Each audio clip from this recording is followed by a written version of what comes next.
द्विबीजपत्री पौधे की पत्ती की आंतरिक संरचना पढ़ेंगे। जैसा कि आपको मैंने पहले भी बताया है कि पौधे दो तरह के होते हैं, या तो एक बीजपत्री पौधे या द्विबीजपत्री पौधे। वे पौधे जिनके बीज में एक बीजपत्र होता है उन्हें हम एक बीजपत्री पौधे कहते हैं, और जिनके बीज में दो बीजपत्र होते हैं उन्हें हम द्विबीजपत्री पौधे कहते हैं। तो इन एक और द्विबीजपत्री पौधों की जो पत्तियां होती हैं इनमें भी अंतर होता है। आइए हम देखते हैं। पौधे की पत्तियों को दो भागों में बांटा है। द्विबीजपत्री पौधे की जो पत्तियां होती हैं वो पृष्ठाधारी पत्तियां या डॉर्सी वेंट्रल लीव्स कहलाती हैं।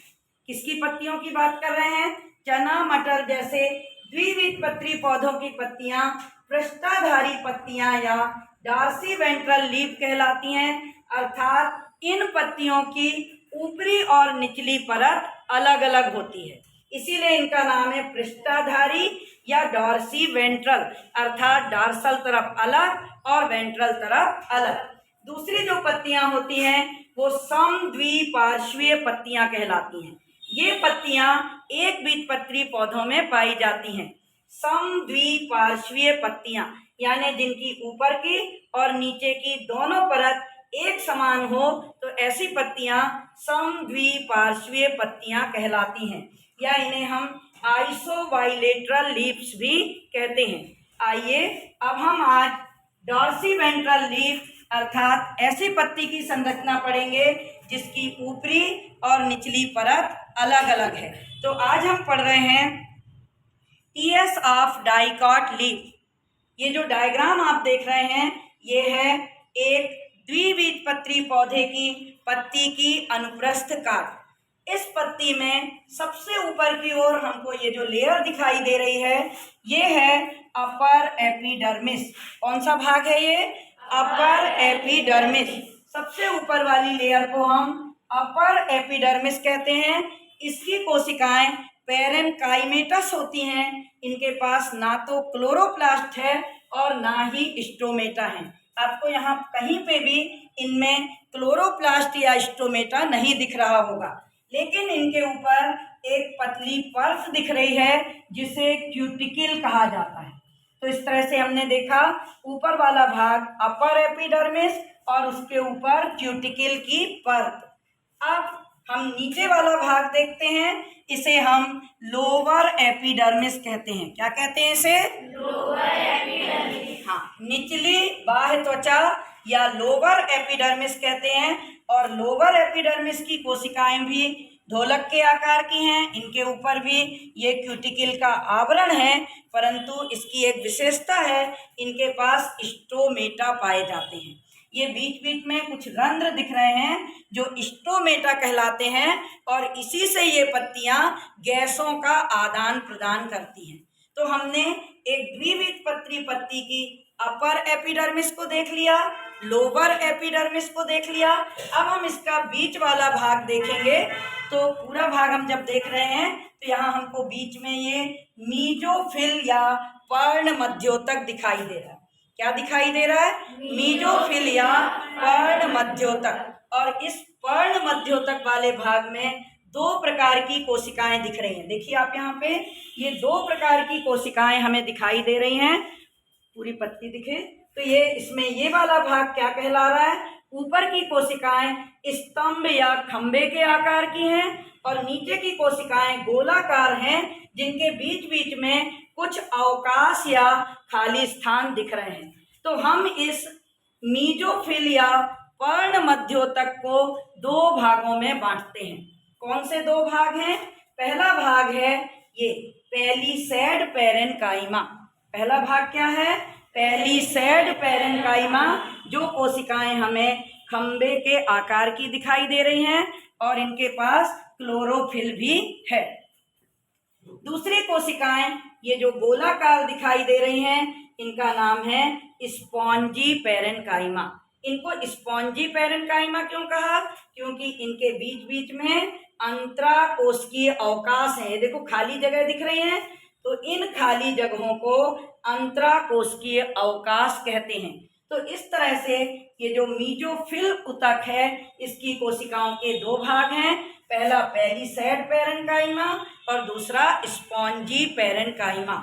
और स्पॉन्जी पैरेन्काइमा में जो खाली स्थान है वहाँ पर हवा भरी हुई है और इसलिए उसको एयर स्पेस कहा है। तो हमने इस पत्ती की अपर एपिडर्मिस देखी, लोअर एपिडर्मिस देखी, दोनों के ऊपर क्यूटिकल का आवरण है। ऊपर की लेयर में स्टोमेटा नहीं है, नीचे की लेयर में स्टोमेटा उपस्थित है। और हमने ये मीजोफिल वाला भाग देखा। अब हम इस पत्ती में ये कुछ गोलाकार संरचनाएं देख रहे हैं। तो ये गोलाकार संरचनाएं क्या हैं? ये हैं संवहन ऊतक। और ये कहाँ पाए जाते हैं? पत्ती की जो मध्य सिरा है या उससे जो सिराएं निकली हैं उनमें ये ऊतक पाए जाते हैं। तो इनको हम क्या कह रहे हैं? ये संवहन ऊतक हैं। और संवहन ऊतक को चारों ओर से घेरे हुए जो कोशिकाएं हैं ये बंडल शीथ कहलाती हैं। देखिए ये संवहन ऊतक को घेरे हुए ये जो चारों तरफ कोशिकाएं बनी हुई हैं इन कोशिकाओं को बंडल शीथ कहा जाता है। तो संवहन ऊतक के चारों तरफ बंडल शीथ है और हर संवहन ऊतक में दो ऊतक मुख्य रूप से होते हैं जिनके बारे में आप पहले से भी जानते हैं। आप जानते हैं कौन से ऊतक होते हैं यहाँ पर? हर संवहन ऊतक में जाइलम और फ्लोएम। Very good. तो हर संवहन ऊतक में ये देखिए ये यहाँ पर जाइलम ऊतक दिखाई दे रहे हैं और ये यहाँ पर ये फ्लोएम दिख रहे हैं। इस वाले में भी ये देखिए ये जाइलम ऊतक दिख रहे हैं। ये डबल लेयर वाले जो ऊतक हैं ये कौन है? जाइलम। और उसके नीचे ये फ्लोएम ऊतक है। तो जाइलम ऊतक का काम क्या है? हाँ, जल का संवहन करना, खनिज लवण और जल का संवहन करना। और फ्लोएम ऊतक का काम क्या है? बने हुए भोजन को विभिन्न भागों तक पहुंचाना। तो इस तरह हमने टीएस ऑफ डाइकॉट लीफ देखी और जिसे हम डॉर्सी वेंट्रल लीफ भी कहते हैं। द्विबीजपत्री पौधों की पत्तियां पृष्ठाधारी पत्तियां या डॉर्सी वेंट्रल लीफ कहलाती हैं।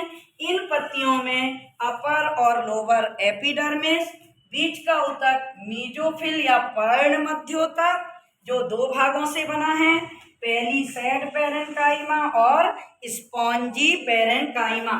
और ये हमको इनके संवहन पूल दिखाई दे रहे हैं।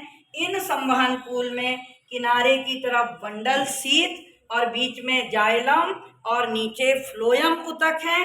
और इन संवहन पूल के ऊपर और नीचे कुछ पैरेन्काइमा ऊतक भी हैं। ये देखिए ये पैरेन्काइमा ऊतक। पैरेन्काइमा ऊतक की कोशिकाएं पतली होती हैं और इनके पास विभाजन की क्षमता होती है। अब हम ये देखें कि इस द्विबीजपत्री पौधे का जो संवहन पूल है इसके जाइलम और फ्लोएम की रचना कैसी है। तो इसका जो जाइलम है उनके पास चारों प्रकार की कोशिकाएं हैं। जाइलम में जो चार कोशिकाएं होती हैं, वेसल्स, ट्रेकिड्स, जाइलम पैरेन्काइमा और जाइलम रेसे। तो ये जाइलम की चार कोशिकाएं, चार प्रकार की कोशिकाएं, वेसल्स, ट्रेकिड्स, जाइलम पैरेन्काइमा कोशिकाएं और जाइलम रेसे, ये चारों उपस्थित होते हैं। इसी तरह से अगर हम इस पत्ती में या पत्तियों में फ्लोएम को देखें तो फ्लोएम के पास भी जो चार प्रकार की कोशिकाएं हैं, चालनी नलिका, सीव ट्यूब या सीव कोशिकाएं, फ्लोएम रेसे और फ्लोएम पैरेन्काइमा, ये चारों प्रकार के ऊतक इनमें पाए जाते हैं। तो इस तरह से आज हमने डॉर्सी वेंट्रल या पृष्ठाधारी पत्ती की संरचना पढ़ी या हमने टीएस ऑफ डाइकॉट लीफ को देखा। अब अगले वीडियो में मैं आपको मोनोकॉट लीफ के बारे में बताऊंगी।